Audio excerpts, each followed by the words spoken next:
Hi, welcome to Give Me the Bible, where God's Word speaks for itself. In continuing our discussion of Christian apologetics, I need to pause in this video and make clear what the purpose of apologetics is.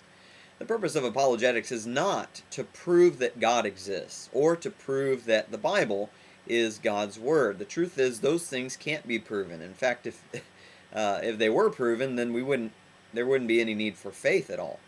Now, maybe somebody thinks that sounds discouraging and says, well, maybe I'll just believe in evolution instead and I'll side with science because I don't want to be a person of faith. I want to be a person who knows and who can actually prove what he believes. Well, I have news for you. Evolutionists can't prove their view either.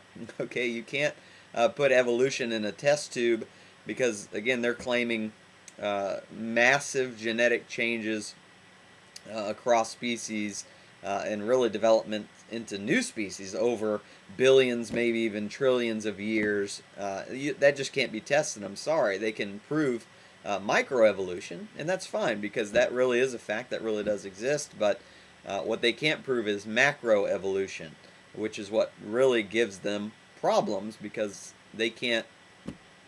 All they can really do is theorize about where we came from, and the Big Bang Theory, or mutating over time from primordial soup. But listen, the point is, scientists who want to argue for evolution, they need faith too.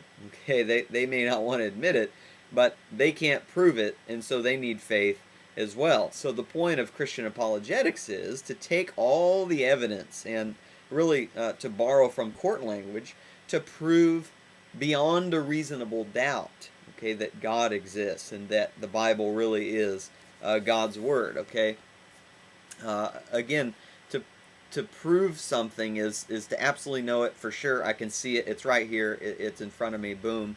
But to prove something beyond a reasonable doubt means that once you take all the evidence, once you gather all the facts, that there's no other logical explanation to derive from the facts. Okay, there's no reason to doubt that the answer is clear from the evidence that's been piled up. So what I just want you all to see is, I don't want you to misuse apologetics and say, oh yeah, we can prove that God exists, or we can prove that the Bible is God's Word, but I don't want that to discourage you either into thinking that we don't have any evidence. No, the evidence is just massive, and I hate that these videos are so short, and there's just really no way I could get into all of the details about the evidences for God and for the Bible, but I just want to kind of give you a big overview picture and encourage you to do the research on your own, because there is plenty out there, plenty of resources to find Christian evidences. In fact, if you just want to get on Google and type in Christian apologetics or defenses or evidences for the Christian faith, I mean, you're just going to find tons and tons of material. You could go to Amazon.com.